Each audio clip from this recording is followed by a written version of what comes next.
सतगुरु की महिमा अनंत अनंत किया उपकार। नेत्र अनंत उघारिया अनंत दिखा वनहार। नेत्र अनंत उघारिया अनंत दिखावन हार।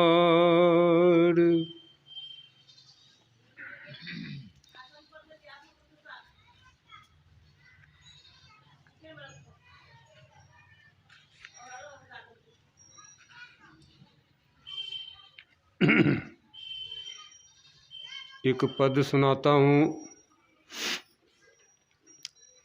खोजो दिल बिच द्वार साधो, खोजो दिल बिच द्वार, खोजो दिल बिच द्वार भामिनी, खोजो दिल बिच द्वार। नैन मध्य चिराग बरत है, बिन तिल तूल प्रकाश। नैन मध्य चिराग बरत है, बिन तिल तूल प्रकाश। वामग सुरति सरकी जावे, बूझत दुभ रस प्यास। वामग सुरति सरकी जावे, बूझत दुभ रस प्यास। खोजो दिल बिच द्वार भामिनी, खोजो दिल बिच द्वार। साह साहेब की दया दास पर, मिल जाओ सब अवकाश। झूठा यह प्रपंच जगत का, तुम त्यागो विजय विलास। साह साहब की दया दास पर, मिल जाओ सब अवकाश। झूठा यह प्रपंच जगत का, तुम त्यागो विजय विलास। खोजो दिल बिच द्वार साधो, खोजो दिल बिच द्वार, खोजो दिल बिच द्वार भामिनी, खोजो दिल बिच द्वार। संत पंथ सत्संग को सुनने आए प्रेमीजन, संतों ने अथवा अध्यात्मवादियों ने संगत पर बहुत जोर दिया है। देना भी चाहिए, क्योंकि हमारी संगति जब तक अच्छे से नहीं होगा, तो हम अच्छाई को उपलब्ध नहीं होंगे, और बुरे संगत में रह कर के हम बुराई अथवा नीच को प्राप्त हो जाएंगे। गोस्वामी जी बड़े ही अच्छे अपने कवितावली में लिखते हैं, तुलसी भलो सुसंग ते, पोच कुसंगति सोई। नाव किन्नरी तीर असी, लोक बिलोकहूँ सोई, लोह बिलोकहूँ सोई। गुरु संगति गुरु होय, लघु संगति लघु नाम। चार पदार्थ में मिले नरक द्वार हूँ काम। राम कृपा तुलसी सुलभ गंग सुसंग समान। जो जल परै सो जन मिलै कीजय आप समान। गोस्वामी जी कहते हैं दूसरे को क्या कहेंगे, वे खुद अपने को ही उपदेश करते हैं, साथ साथ जो सुनने आए हैं उनको भी करते हैं। ऐ तुलसी, ऐ जीवात्माओं, तुम्हारी भलाई किस में है। तुलसी भलो सुसंगते। सुसंगते से तात्पर्य सज्जन के संग में तुम्हारी भलाई है। यही तो अभी पाठ में आपने सुना, जब ते राम प्रताप खगेसा उदित भयो अति प्रबल दिनेसा। जब से परमात्मा राम का प्रताप संसार में फैला, ऐसा नहीं लिखते हैं, ऐसा नहीं कहते हैं, जब से भगवान राम का जन्म हुआ या जन्म धारण किए। क्यों तो गोस्वामी जी के सामने भगवान राम का जन्म नहीं हुआ था, अथवा वे शरीर से थे भी नहीं। तो संत झूठ बोल नहीं सकते, किसी भी वाय में, किसी भी हालत में वे झूठ का आश्रय नहीं लेते हैं। इसलिए वे कहते हैं जब से परमात्मा राम की प्रताप छाया अथवा सूर्य रूपी प्रकाश संसार में फैल गया, सूर्योदय हो गया, ज्ञान का प्रकाश हो गया, इसके जो 6 विकार था मनुष्य के हृदय में, जब यह ज्ञान का प्रकाश फैला तो इसके अंदर जो 6 प्रकार का विकार था सो क्या हुआ, सब लुक छिप गए अथवा नष्ट को प्राप्त हो गए। इसलिए की जगह लिखते हैं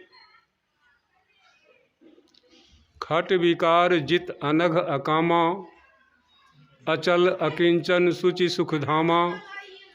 अमित बोध अनिमित भोगी सत्य सार कवि कोविद योगी।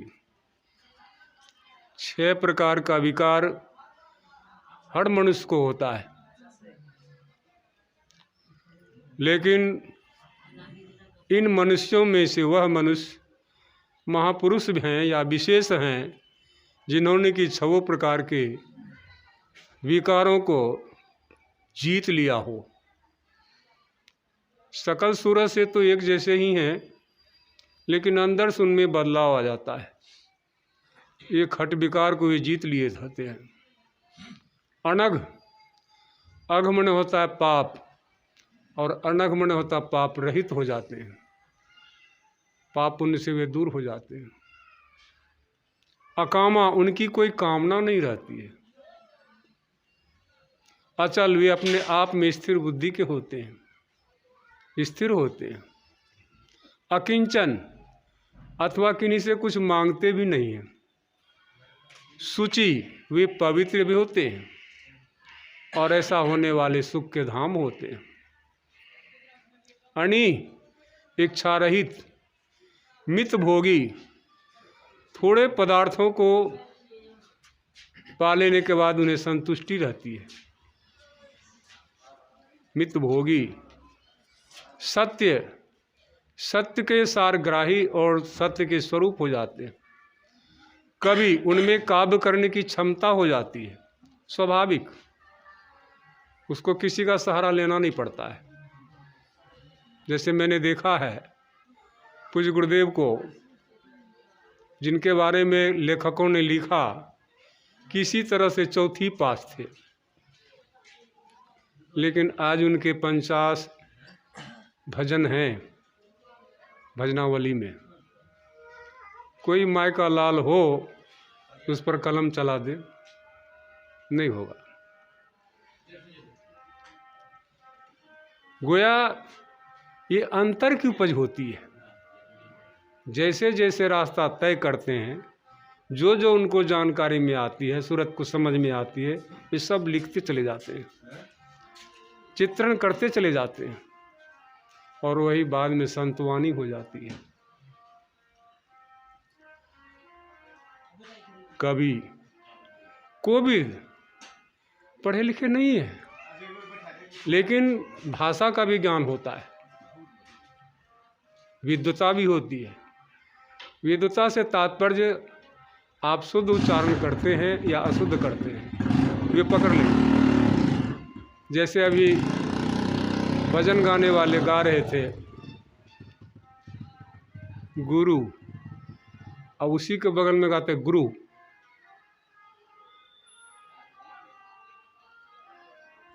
गुरु कैसे लिखेंगे? गौरव संयुक्त दुर्गु कर गुरु, एक ही अक्षर में सारा काम हो गया। लेकिन वहाँ सो नहीं है, वहाँ क्या है? गुरु। गोहरसू का रहरसू का गुरु। फिर वही गुरु लिखेंगे, गुरु बोलेंगे तो गोहरसू का रोमद्रुहु का हो जाएगा, उसमें जोर पड़ जाएगा। व्याकरण तो ये कहती है, लेकिन गाने वाले को इसका पता नहीं होता है, क्यों? तो उन्होंने लिखा ही नहीं, उस भेद को, रहस्य को जाना ही नहीं है, इसलिए जो आया सो गा दिया। ये सब बात जो जानते हैं, उस रास्ते के राही हैं, उनको थोड़ा तकलीफ बुझाता है, अच्छा नहीं लगता है। मुझे 1985 में महर्षि जी महाराज का दर्शन किए, उनके चरण छूकर प्रणाम किया। उन्होंने पूछा की नाम छिया? हम बोले विजेंद्र मेहता। बाईं तरफ घूम के कहते हैं की बोल रहे? तो उनके सेवक कहते हैं कि कम सुने छे, जोर से कहो न। तो फिर हम बोले विजेंद्र मेहता। फिर दाएं बगल घूम के पूछते हैं की बोल रहे? तो इधर तो विद्वान थे, ये कान के बगल में जाकर कहते धीरे से, हुजूर हिनी अपन नाम विजेंद्र मेहता कहे छे। तब बोले कि जाइए कुप्पा घाट उजाड़ दीजिए, जाइए कुप्पा घाट उजाड़ दीजिए, जाइए कुप्पा घाट उजाड़ दीजिए। गोया कहने का संकेत था, मैं जो बोल रहा था वो शुद्ध उच्चारण नहीं था। मैं क्या बोल रहा था? बम हर्षिकार पेट चिरा हुआ, जोए का नौदर संयोग। लेकिन ये शुद्ध है ही नहीं। क्या शुद्ध होगा? तो वह हर्षिकार जोए का नौदर संयुक्त विजेंद्र होगा। तो वे तो शुद्ध सुनना चाहते थे, और जो हमारे साथ कुछ व्यवहारें हुई थी, उसके परिणाम में उन्होंने कहा कि जाइए कुप्पा घाट उजाड़ दीजिए। तो बात ऐसे है। तो वे महापुरुष अपना तो जानते ही हैं, और उसके सामने जो रहते हैं उनके बारे में भी थोड़ा बहुत जानते हैं। क्या है, क्या सोचता है, क्या करेगा, क्या नहीं करेगा, वो जान जाता है। तो वही यहाँ पर कहते हैं कि अकामा, कामना रहित हो जाते हैं। अचल अकिंचन सुचि सुख धामा, ऐसे सुख के धाम होते हैं। अमित बोध अनियमित भोगी, सत्य सार कवि कोविद योगी। कितने बड़े विद्वान हैं कहने से बाहर, और योग करने से ही ये सारा कुछ होता है। योग करते हैं। तो वही यहाँ पर कहते हैं संगत से, तुलसीदास जी महाराज कहते हैं, ऐ तुलसी तुम्हारी भलाई किस में है? सुसंगति में, सज्जनों के संग में है। पोच कुसंगति सोई, पोच मन होता है नीच, अगर नीचों का संग करेंगे तो नीच हो जाएंगे। नहीं कहता है संगत से गुण होता है, संगत से गुण जात, अब बांस फांस वो मिश्री एक भाव विकात। नीच का संग करेंगे नीच हो जाएंगे। गुरु संगति गुरु होय, आज गुरु का संग किया तो गुरु हो गया। और वही यदि गुरु का संग नहीं करता तो कौन कहता उसको गुरु। लघु संगति लघु नाम, लघु मने तो छोटा, छोटा का संग करता तो छोटा नाम हो जाता। चार पदार्थ में गने नरक द्वार हो काम, संसार में चार पदार्थ है, पांचवा पदार्थ नहीं है। चार क्या है तो अर्थ, धर्म, काम और मोक्ष। काम शब्द बोलने लायक नहीं है, तुलसीदास जी कहते बोलने लायक नहीं है, लेकिन ये तीनों के संग में रहने के कारण ये बोला जाता है। नरक द्वार हुकाम, राम कृपा तुलसी सुलभ। अब परमात्मा राम की कृपा हुई है, यह तुलसी भी सुलभ हो गया है। कौन तुलसी? तुलसी तीन तरह के, एक होता वन तुलसी जो घसवा घास में काट करके पशु को खिला देते हैं। एक होता है तुलसी जो हिंदू धर्म को मानने वाले आंगन में पिंडा पर उसको लगाकर पूजा करते हैं। उस पेड़ पौधा में भी बहुत गुण है, जो सदैव उसका सेवन करेगा स्व आदर पूर्वक तो उसका क्लेश का नाश होगा। कई तरह का क्लेशों का नाश करता है। और जो अपमान करेगा तो उसका भी खराबी ये होता है। माई दाई जो नहा करके उसको जल चढ़ाते हैं और घूम घूम करके प्रदक्षिणा करते हैं, अगर उसे पीछे की भाग का कपड़ा उसमें लग जाए तो क्या होगा? अपमान होगा। और उस अपमान से क्या होगा? या तो पैर कमजोर होगा तो सूख जाएगा, नहीं तो माई सूख तो जरूर जाएगी।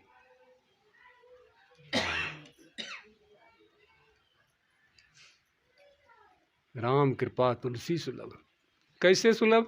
गंग सुसंग समान। गंगा नदी में कोई गंगा नाला का जल जाके मिल जाए तो क्या हो जाएगा? गंगा नदी का जल कहलाएगा, गंगा नाला का जल नहीं रहेगा वो। तो उसी तरह से संतों के संग में जाने के बाद वो संत का श्रेणी में चला जाता है, उसको भी लोग साधु संत कहते हैं। और धीरे धीरे उसके अनुसार वो बढ़ते हैं, अभ्यास करते हैं, भजन करते हैं, तो उस वो अवस्था को उपलब्ध हो जाते हैं। तो वह अवस्था को उपलब्ध होना ही हम लोगों का ये शरीर धारण करने का एक मूल उद्देश्य है। फिर तो और कोई उद्देश्य नहीं है इसके पीछे। ऐसे तो संतों ने कहा आहार निद्रा भय मैथुनंच सामान्य मेतत् पशुभिर नराणाम ज्ञानम नराणाम अधिकं विषेको ज्ञाने निहीना पशु भी समाना। आहार लेना, निद्रा आलस्य होना, भय डर लगना, मैथुन संतान उत्पन्न करना, ये चारों कर्म क्रिया सभी जीवों में बराबर होता है। लेकिन मनुष्य में भी यही होते रहा तो इसको क्या कहेंगे? हम पशु कहेंगे। लेकिन जिसको ज्ञान होता है वह इससे दूर हो जाता है, वह इस चारों कर्म से दूर हो जाता है, धीरे धीरे वह दूर हो जाता है। ज्ञान के बल से वो दूर होता है। तो ज्ञान हम लोगों का स्वाभाविक अधिकार है प्राप्त करना। अब कोई करवे नहीं करे तो उसको ज्ञान क्या करेगा?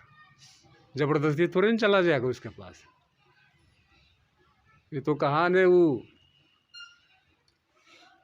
विद्या वनिता वनलता एन गिने कुल जात, जो इनसे प्रीति करे ताहि संग लिपटात। विद्या किसी जात के कपार में लिखा हुआ नहीं है, हम उसी को होंगे। वनिता स्त्री, उससे जो जाति का लोग प्रेम करेगा उसका हो जाएगा। विद्या को जो प्रेम करेगा उसका हो जाएगा। अब वन का लत्ती, जैसे झींगा, करेला, कद्दू, जितने भी लत्ती है सब्जी में, या और भी लत्ती है, जैसे कोई कामयाब चीज़ नहीं है, दवाई दारू में चलता है, गुरु लत्ती हो गया और कुछ लत्ती हो गया, वह सब किसी भी पेड़ के सहारे पेड़ पर चढ़ जाता है और उस पर लिपट करके वह जिंदा रहता है, फल भी देता है। वह इस जात नहीं पूछता कि आम का गाछ इस पर चढ़ेंगे, नीम का इस पर नहीं चढ़ेंगे, वो नहीं पूछता है। ठीक उसी तरह से यह ज्ञान से जो प्रेम करेगा ज्ञान उसका हो जाएगा। अगर ऐसा नहीं होता तो बाबा भीमराव अंबेडकर आज क्या कहते हैं उसको, कानून के विद्वान नहीं होते।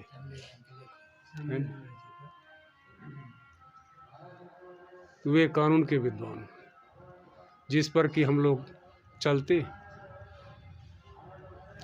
ठीक उसी तरह से संतों में भी रविदास हुए, गणिका हुए, मीराबाई हुई, सहजोबाई हुई, तुलसी साहब हुए,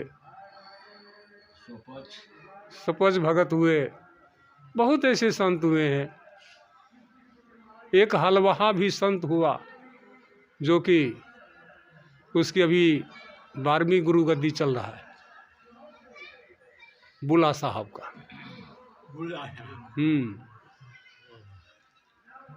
तो ऐसे सब संत हुए। इसलिए सबसे पहले क्या कहा, तो प्रथम भक्ति करना चाहिए। तो प्रथम भक्ति क्या करना चाहिए, संतन कर संगा। संत का संग करेंगे तो संत वाला गुण, संत वाली बात, संत वाली चाल, संत वाली स्वभाव आप में धीरे धीरे आने लगेगा। आप उसके चाल में परिणत हो जाएंगे। जो सुख जो लाभ उन संत को मिला है वह सुख और वह लाभ आपको भी मिलने लगेगा। बिना बुलाए, बिना मेहनत किए, सिर्फ संगत तो कीजिए।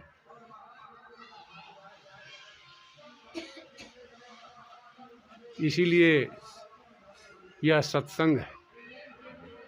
इस सत्संग से पता चलता है कि किसके संग लगो या किसके संग ना लगो। तो वही संत महात्मा कहते हैं कि सत्संग करना चाहिए। तो कैसे, मन तोड़, लेकिन मैं कहता हूँ मन छोड़। छोड़ना और तोड़ना में अंतर है। तोड़ने से दुश्मनी पैदा होती है और छोड़ने से कोई दुश्मनी पैदा नहीं होती। हाँ, मन को तोड़ेंगे किसी से तो उसका मन दुखा जाएगा। इसलिए उसका मन उसके पास है, हमारा मन हमारे पास है। हम मन को काहे नहीं छोड़ देंगे, हम चुपचाप आ जाएंगे सत्संग में। मन को छोड़ दिए घड़े पर, अगर मन को साथ में लाए तो फिर ये दौड़ा के ले जाएगा घड़े। गाय को कुट्टी ने दिया है, फलना काम रुका हुआ है, तुम यहाँ चला आया, खींच खींच के ले जाएगा वहीं। आप सत्संग नहीं कर रहे हैं। इसलिए कहते हैं मन को तोड़ या मन को छोड़। हाँ, छोड़ दीजिए वहीं, तब आइए। लेकिन माई दाई तो मन को तो साथ में लावे करती है, अब बच्चे सबको भी ले लेते हैं। क्या सत्संग जैसा फील्ड तो मिलेगा नहीं कहीं बच्चे खिलाने का। आप तो सुनती नहीं और दूसरों को भी बाधा करती।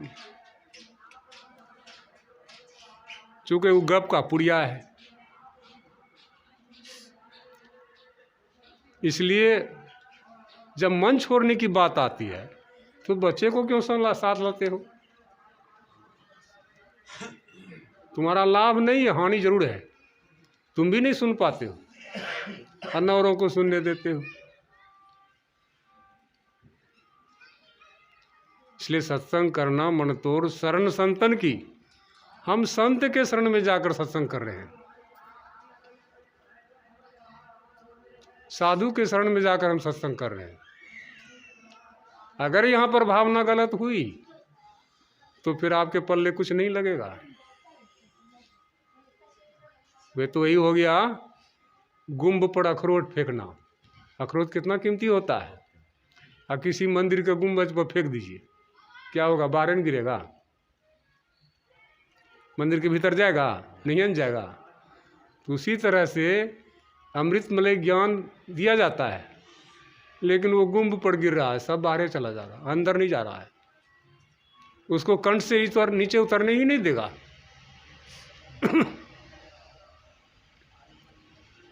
इसलिए शरण संतन की, हम संत के शरण में आए हैं सत्संग सुनने के लिए। उनके साथ श्रद्धा, उनके साथ प्रेम ऐसा जोड़ के रखना होगा, तभी हमारे पात्र में कुछ आएगा। आगे क्या कहते हैं? अंतर अभिलाषा लगी रहे चरणन की। अंदर में यह अभिलाषा रहे, शौक रहे। जैसे कोई कुंवारी कन्या को, कुंवारा पुरुष को शौक रहता है, हमको पत्नी मिल जाए, हमको पति मिल जाए। विवाह से पूर्व सबको शौक रहता है, प्राय रहता है, और जब मिल जाता है तब शौक खत्म हो जाता है। शौक तब कार्य में परिणत हो जाता है, आगे का कार्य उससे शुरू हो जाएगा। ठीक उसी तरह से पहले तो हमको शौक जगना चाहिए, हम सत्संग में जाएं, संतों के संग में जाएं, संतों के शरण में जाएं, उनसे ज्ञान सुने, और सुनने के बाद उनसे हम ज्ञान लें। और ले करके जब हम उतारने लगेंगे तब क्या होगा? कार्य परिणत हो जाएगा।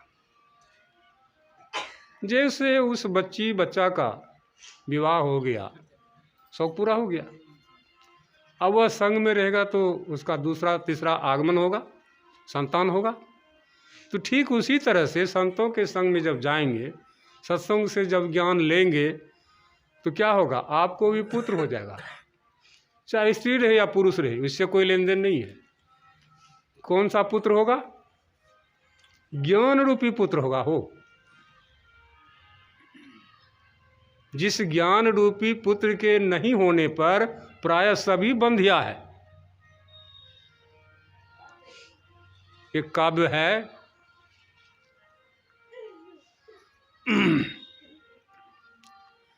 बहु बातन याद करी सत्संग बाँचत हूँ, अब भीतरे से करछी होए जग भरमत हूँ। बहुत बातों को हमने याद किया है, सदग्रंथों से याद किया है, और वह हम लोगों को सुनाते हैं। सुना सुना के मन खुश कर देते हैं, लेकिन उसका अनुभूति नहीं हुआ है तो हम कैसे हैं? हम उसी तरह जैसे कलछी, चाहे लोहा का हो, चाहे स्टील का हो, चाहे लकड़ी का हो, चाहे तांबा का हो, चाहे कांसा का हो, उससे साग सब्जी चलाइए और उसको पूछिए कि साग सब्जी कैसी बनी है, कुछ बताएगा? कुछ नहीं बताएगा। तो उसी तरह कुछ लोग होते हैं, उपदेश करने में तो माहिर होते हैं, ज्ञान तो अच्छा से सुना सकते हैं, परंतु व्यवहार में उसको उतर नहीं पाता है। दूसरा पैराग्राफ कहते हैं, जैसे बंध्या गीत गावी पालना सुलावत झुलावत हूँ, प्रसव ही पीरा सो तो ही अनुलहत है। भादव महीना कृष्ण जन्माष्टमी में झूलनोत्सव होता है। तो उस पर जो है सो कृष्ण भगवान की मूर्ति को या तस्वीर को रख कर के लोग झुलाते हैं। क्या बच्ची, क्या युवती, क्या बूढ़ी, क्या पुरुष, क्या मर्द, क्या जनानी, सब उसको झुलाते हैं। और झुलाने के बाद जो बंधिया है वो अपने पेट को हंसोती है, टोती है कि प्रसव करने में जो दर्द हुआ कैसा हुआ, अनुभूति होगी? कुछ अनुभूति नहीं होगी। अगर उसकी अनुभूति के यही हुआ है तो किसको हुआ है?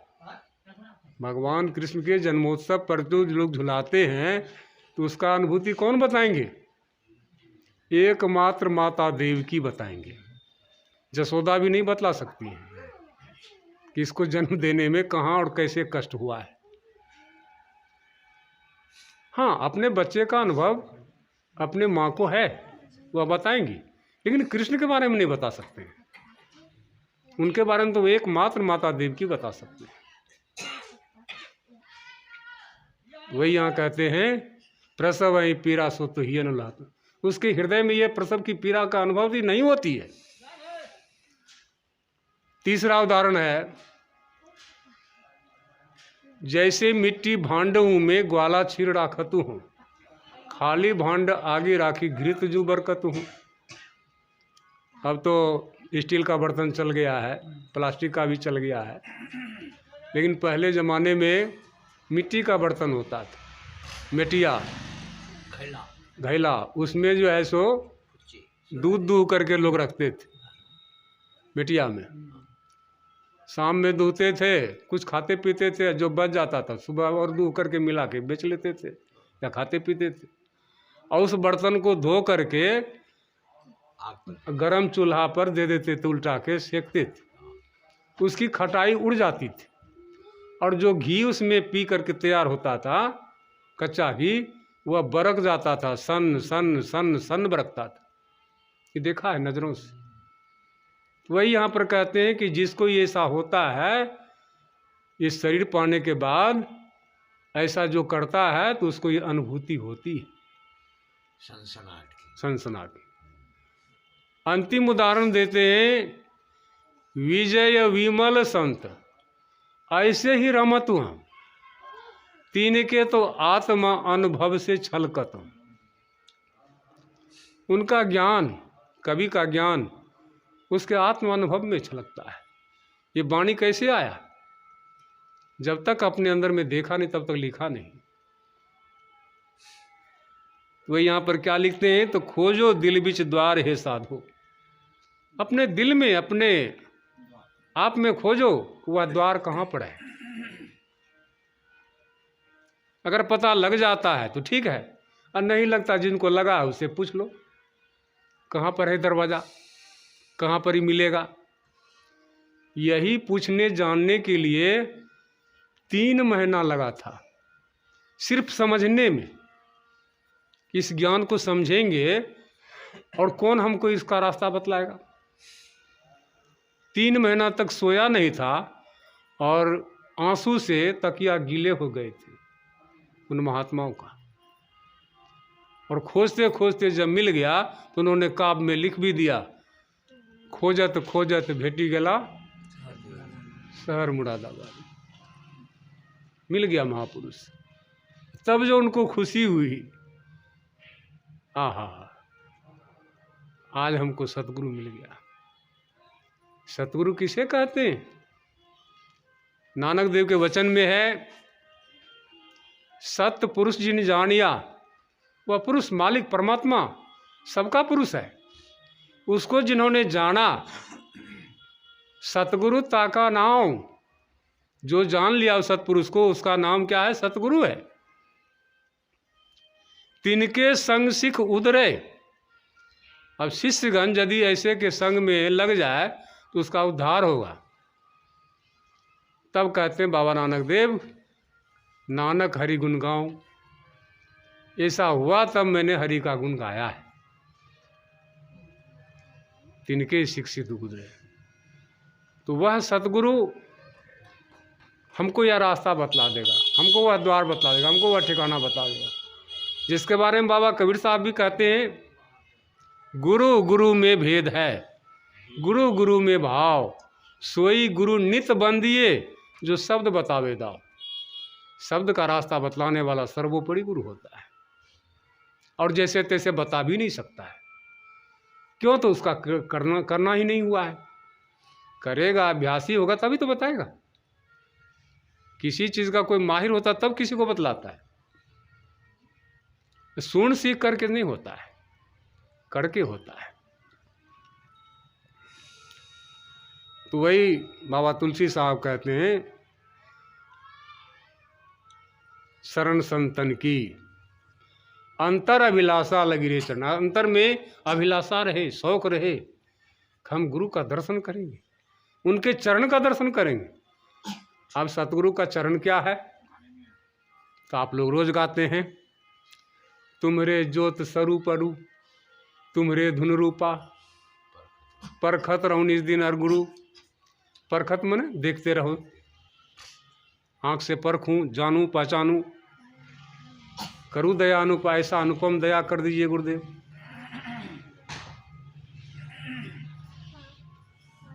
तो चरणन, चरण नहीं है, चरणन है, विशेषण लगा हुआ है। और उनके गुरुदेव का नाम भी था चरणदास। संत तुलसी साहब के गुरु का नाम था चरणदास।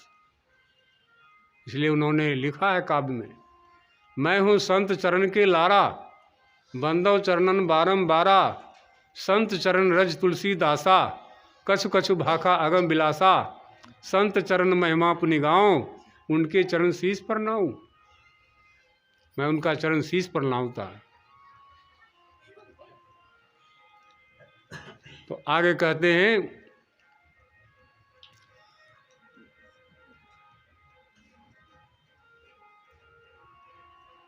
चरणन लगी रहे चरणन की। आगे है, तन मन से सांच रहत रस पीती। ये शरीर तो सबको है, अब मन भी इसको सबको है, लेकिन यहाँ पर उस सूरत रूपी तन से संकेत है। तन मन से सांच रहत रस पीती, कोई सज्जन जइए कुफुर काल को जीती।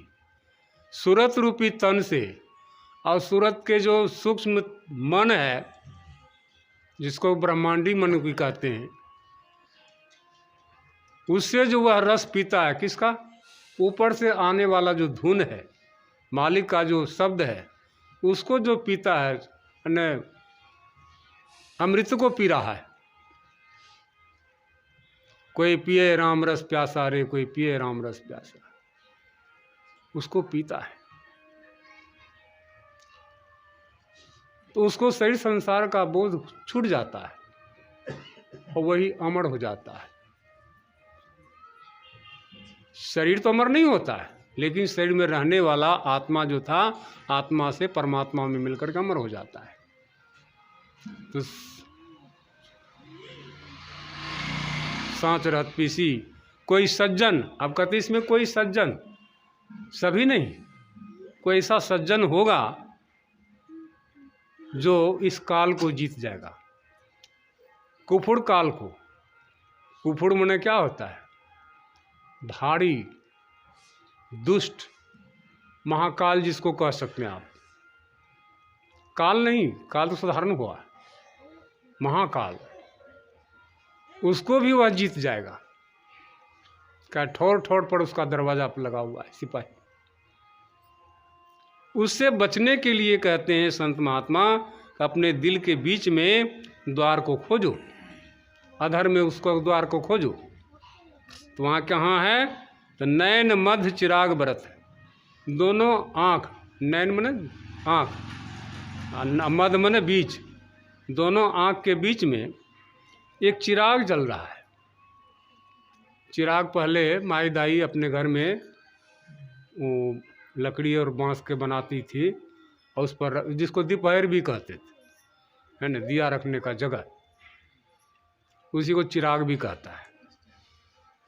चिराग बरत है, बिन तेल तुल प्रकाश, लेकिन हमारे आपके शरीर के भीतर जो चिराग बल रहा है, तो वहाँ ना तो तेल दिया जाता, ना बाती दी जाती है, ना कोई सलाई घिसा जाता है। वह प्रकाश हो ही रहा है। कब से हो रहा है? तो जब से हमारा सृजन हुआ तभी से हो रहा है। कब से यह संसार बना है? जब से यह संसार बना है तभी से घुसा मुश्किल में अद्भुत मूसा है। कब से घुसा? तो जब से यह संसार बना है तभी से घुसा। हाँ, तो वह अपने को देखेगा। वह ज्योति कैसा है, प्रकाश कैसा है, शब्द कैसा है, इसको देखेगा, सुनेगा। वामग सूरत इस सरक की जावे। वामग मतलब उस रास्ता के तरफ जिसका सूरत थोड़ा सा सरक गया, न चल गया, बढ़ गया, आगे हो गया। बूझत दूब रस प्यास, उसका दूब का रस पीता है तो उसका प्यास बुझ जाता है। दूब रस क्या है? दूब माने होता है दो भागों के मध्य से जो वह धारा आ रही है अमृत की, उसको वह पीते हुए आगे बढ़ जाती है। मतलब दोनों भाग को भी छोड़ देती है, बीचों बीच निकल जाती है। और यहाँ पर दुर्वासा ऋषि से भी संकेत है। दुर्वासा ऋषि को रुक्मिणी जाती है भोजन कराने के लिए। उनकी इच्छा हुई कि हम आज गुरुदेव को भोजन कराएंगे, तो थाल में परोसे गए 56 प्रकार के व्यंजन और लेकर के जाती हैं। तो जमुना तो मर रही थी, तो भगवान कृष्ण से कहते हैं कि महाराज कैसे जाएंगे, गुरुदेव की सेवा करना है, भोजन कराना है, और जमुना उमर रही है, कैसे जाएंगे। अब भगवान कृष्ण भी बड़े विचित्र पुरुष, वो कहते हैं कि जाओ जमुना से कह देना कि यदि मेरा श्री कृष्ण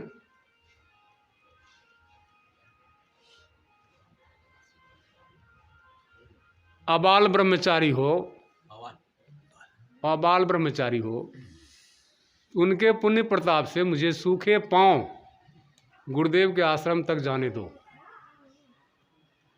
ऐसा कहा और दो भागों में पानी बट गया। रुक्मिणी चली जाती है और गुरुदेव के सामने वो थाल रखती है। कहते गुरुदेव आपके लिए भोजन लाई हूँ। कहा ठीक है।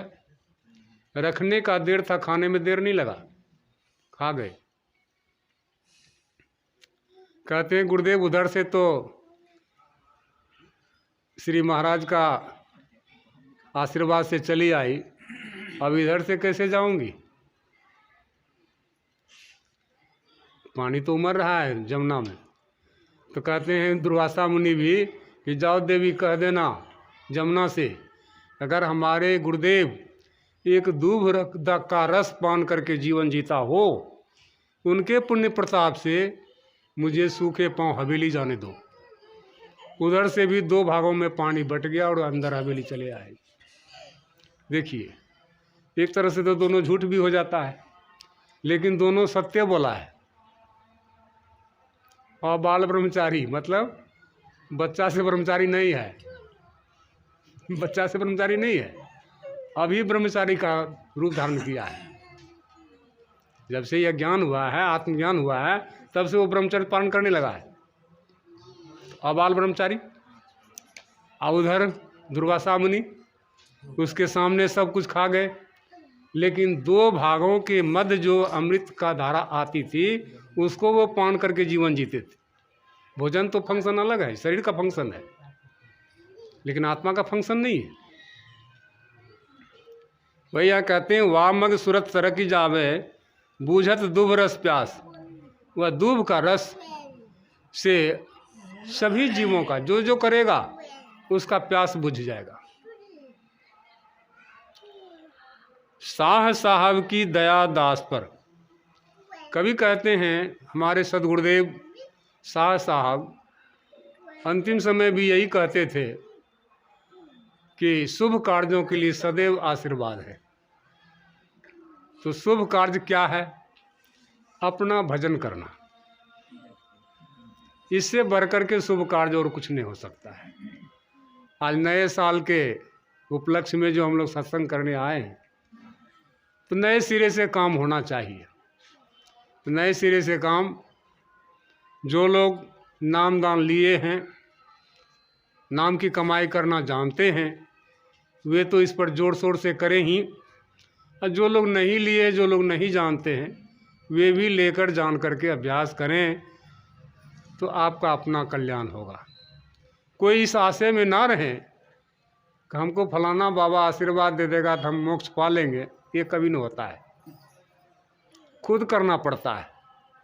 जैसे भूख आपको लगती है, भोजन आप ही को करना पड़ता है। किसी के कर लेने से आपका भूख समाप्त नहीं होता है ना। उसी तरह से भजन करना है, मोक्ष पाना है, तो भजन आपको ही करना पड़ेगा।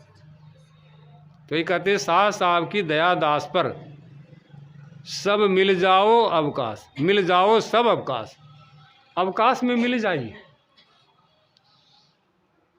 स्थूल में है, शून्य से चलिए, बढ़ते बढ़ते आकाश में जाइए और आकाश से अवकाश में मिल जाइए। यही तो भजन का मेन मकसद है। अवकाश में मिल गए तो आप अवकाश हैं, आपका कभी नाश नहीं होगा। अवकाश का कहीं नाश हुआ है? न तो शस्त्र काट सकता है, ना ही जल गीला कर सकता है, ना ही आग जला सकती है, ना ही हवा उड़ा सकता है। अवकाश में सारा संसार है। इसलिए संतों ने लिखा है कि जो अपने से बाहर कुछ भी अवकाश नहीं रखता है, अथवा वह अवकाश ही अवकाश है। जो सनातन है, सबसे पहले का है, पुरातन है, और सबसे पहले से यह विद्यमान है, स्थिर है ही है। इसको कोई नहीं हिला सकता है। हाँ, ये बहुतों को हिला रखा है। अवकाश में बाबा छाही आ सके, कुछ भी नहीं आएगा, कुछ भी नहीं आएगा। सिर्फ आप अवकाश हैं, अवकाश में मिल जाइए, बात खत्म। मोक्ष आपके हाथ में है। आगे कहते हैं झूठा यह प्रपंच जगत का। संसार का जो भी आप चकाचौंध देख रहे हैं, कर्म कर रहे हैं, ये सभी झूठा है। अगर सत्य होता तो लोग उधर सत्य में जाते ही नहीं, इसी को पकड़ के बैठे रह जाते। कहने वाले इतना बेवकूफ़ नहीं थे।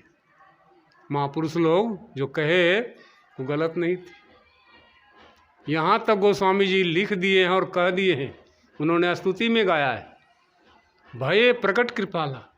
वह कृपालु राम प्रकट होता है, वह दयालु राम प्रकट होता है, जन्मता नहीं है। कहाँ प्रकट होता है? दीन दयाला, दीनों पर दया करने वाले राम प्रकट होते हैं। गोस्वामी जी अपने बारे में कह रहे हैं कि मेरे जैसे दीनों पर दया किए जो मुझे में प्रकट हुआ आत्मज्ञान। तब ने इतने बड़े ग्रंथ को लिख दिए है। लिख देगा और कोई विद्वान, बड़ा बड़ा विद्वान पढ़ लिख देगा? नहीं लिखेगा। वो कौन सा पीएचडी किए थे? वो भी पीएचडी नहीं किए थे। उनको अंदर का ज्ञान खुल गया था, तब ऐसा लिख दिए। दीन दयाला, कौशल्या हितकारी। यहीं पर लोग थोड़ा सा इधर उधर विचलित हो जाता है। कौशल्या उसके माता का नाम था, लेकिन ये नहीं समझता है कौशल्या का संधि विच्छेद थोड़ा करें, थोड़ा व्याकरण का शरण लें। कौश जोड़ शल्य, कौश मन होता भंडार और शल्य मन होता हार मांस। आप पूर्णिया चले जाइए, देखिएगा बोर्ड बैनर पर लिखा रहता है शल्य चिकित्सक, मतलब हार मांस का चीर फाड़ का डॉक्टर। ये मांस का समूह है, हड्डी का समूह है। अब हमारा आपका शरीर, यह क्या हुआ? कौशल्या हितकारी। इस शरीर का हित करने वाला राम प्रकट हुआ। हर्षित महतारी, ये शरीर क्या है? तो आत्मा की माता है। अगर शरीर नहीं होता तो आत्मा का दर्शन कहाँ होता? कैसे कर लेता कोई? आज जितने भी महापुरुष हुए शरीर धारण किए और उसी शरीर में उन्होंने आत्मा का दर्शन किया, परमात्मा का दर्शन किया, भगवान का दर्शन किया। अगर शरीर नहीं होता तो दर्शन कौन करता, कैसे कर लेता कोई। इसलिए शरीर का भी महत्व दिया है। बड़े भाग मानुष तन पावा, सुर दुर्लभ सदग्रंथ ही गावा। देवताओं को भी दुर्लभ है जो हम लोगों को उपलब्ध है, लेकिन हम लोग इसको लतिया के पीछे कर देते हैं।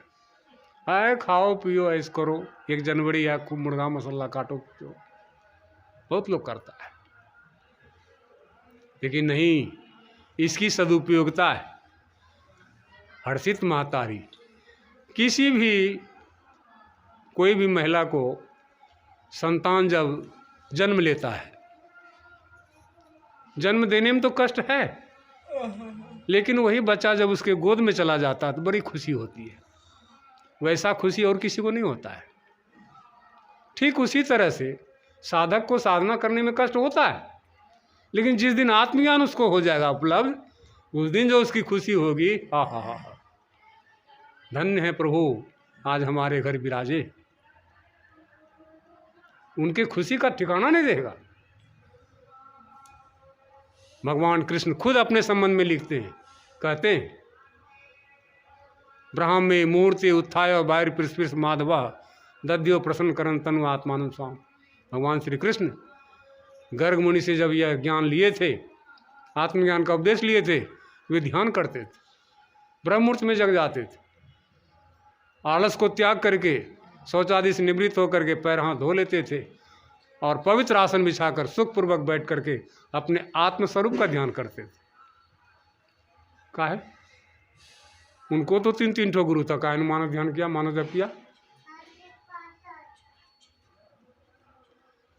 तो वो विशेष पुरुष थे, और उस विशेष पुरुष में हम आपको भी आना होगा। इसलिए अपनी आत्मा का ध्यान करना होगा। आत्मा का ध्यान कैसे करते हैं? कबीर साहब गवा दिए, बताए हैं। शून्य ध्यान सबके मन माना, और तुम बैठो आत्म स्थाना। शून्य का ध्यान आत्मा का ध्यान है।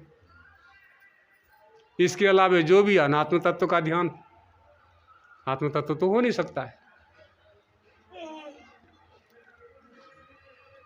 तो वे करते थे तो उस समय क्या होता था, उनके रोम रोम आनंद से खिल उठता था।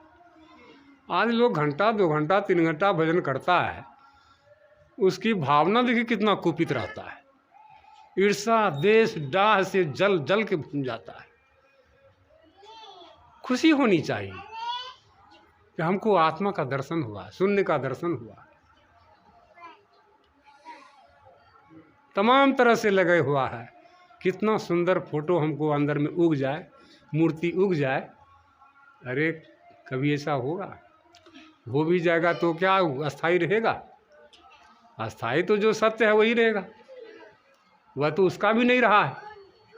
जिनका तुम ध्यान करते हो उनका भी तो अस्थाई नहीं रहा, वो भी छुटिए गया, चले गया। लेकिन अस्थाई जो था वो अभी भी है, पहले भी था, अभी भी है, उस समय भी था। तो उस समय थोड़ा चेतन में था तो लोग जानते थे कि चेतन के द्वारा इसका बोध करते थे। लेकिन अब वो चेतन में नहीं है, महाचेतन में है। उसका बोध करने के लिए अपने अंदर में अपने को झांको। और आप भी तो उसी के तत्व से बने हुए हो, आप भी तो वही हो। इसलिए कहते हैं झूठा यह प्रपंच जगत का, सारा संसार का जितना भी प्रपंच है ये झूठा है। तुम त्यागो विजय विलास। कभी कहते हैं कि ए भाई, ए साथी, इस विलासता को त्याग दो। उसी तरह से त्याग दो जैसे आप लोग नाम सुन रहे होंगे, एक ऋषि हुए हैं, उन ऋषि को 9 बेटी था, एक बेटा था। करदम ऋषि, करदम ऋषि को 9 बेटी 1 बेटा। बेटा सबसे छोटा था। तो ऋषि था तो वहाँ तो ज्ञान का विशेषण था ही, सब ध्यान पूजा करते थे। तो उसमें उसका बेटा भी ध्यान करता था। तो थोड़ा उसको जब चेतनता हुई, ज्ञान थोड़ा हुआ, कहते हैं पिताजी यहाँ जो रह करके आपके स्वरूप का ध्यान करता हूँ तो मुझे परपंच सताता है। परपंच क्या था उनके सामने? है गप। गप करेगा तो 9 बहन है, 9 गो बहनोइयो होगा, एक ठो धियापता हुआ होगा तो 9 ठो भेगना भिगनी भी हो गया, तो 9 तिया 27 और 2 ठो माँ बाप, 27 2 29 ये हम 30 आदमी का समुदाय का वो परिवार था। तो क्या बर्तन खनकेगा नहीं? खाना पीना नहीं बनेगा? सब कुछ होता था। यही परपंच उसको सताता था। विषय परिवार जब रहेगा तो वहाँ तो विषय भी बात होगी ही।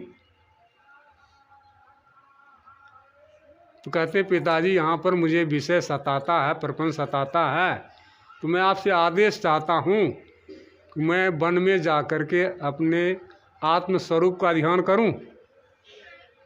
तो पिता कहते बड़े खुशी से कि पुत्र ऐसा ही करना चाहिए। वो चले जाते हैं जंगल में, वहाँ जा कर के अपने आत्मस्वरूप का ध्यान करने लग जाते हैं। कितने बड़े महात्मा हुए। आज उन्हीं की देन है कि ये सत्संग चल रहा है। सबसे पहला महापुरुष सत्संग जारी करने वाला आ रहा है 14 तारीख कपिल मुनि के यहाँ। उन्हीं का नाम था कपिल मुनि। तो वे पुरुष ऐसे थे, उनके पिता ही गुरु हो गए, मान के चलिए। आत्मज्ञान उनको हो गया और उसको करके कितना बड़ा महापुरुष हो गया।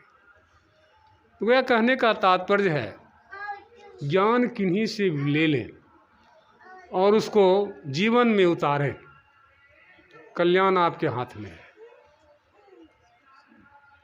और महापुरुष तो आपके पीछे है ही है। उसको ये संपत्ति किसको देगा? वो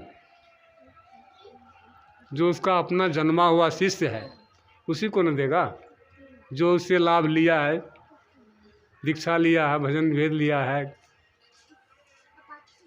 या भजन का नाम की कमाई क्या है, बहुत बड़ा महत्व रखता है।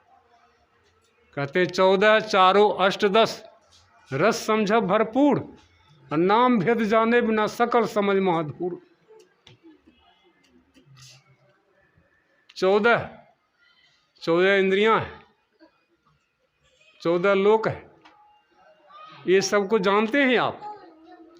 चारों वेद को भी जानते हैं, 8 10 18 पुराण को भी जानते हैं, 10 अवतार को भी जानते हैं। ये सबको जानते हैं, सबका रस भी भरपूर जानते हैं। लेकिन नाम भेद, नाम की कमाई नहीं जानते हैं। तो सकल समझ महाधूल, ये मिट्टी का धूल है। अवश्य ही ऐसे सदगुरु से मिलिए, इसकी युक्ति सीख करके नाम की कमाई कीजिए। अभी के सत्संग में यही थोड़ा सा कहा। सुन लो संत कथा, सुन लो संत कथा, जिसे श्रवण से मिट जाता है आवागमन की व्यथा। मोक्ष मिलन की मूल कला है, सिमरन कर लो जथा। जिसे श्रवण से मिट जाता है आवागमन व्यथा। मोक्ष मिलन की मूल कला है, सिमरन कर लो जथा। सुन लो संत कथा, सुन लो संत कथा। सतगुरु प्रदत्त सत्य नाम से जो नर पियन न था। संत पंथ घट शिखा मुख, सूरत शब्द की प्रथा। सतगुरु प्रदत्त सत्य नाम से जो नर पियन न था। संत पंथ घट शिखा मुख, सूरत शब्द की प्रथा। सुन लो संत कथा, सुन लो संत कथा। सुन्नी सुन्न सुन्न वैगा, चढ़ चल तू दशरथा। सुनत सुन्न सुन्न बे सुन्ना, विजय अगम या कथा। सुन्नी सुन्न सुन्न वैगा, चढ़ चल तू दशरथा। सुनत सुन्न सुन्न बे सुन्ना, विजय अगम या कथा। सुन लो संत कथा, सुन लो संत कथा। सुन लो संत कथा, सुन लो संत कथा। सतनाम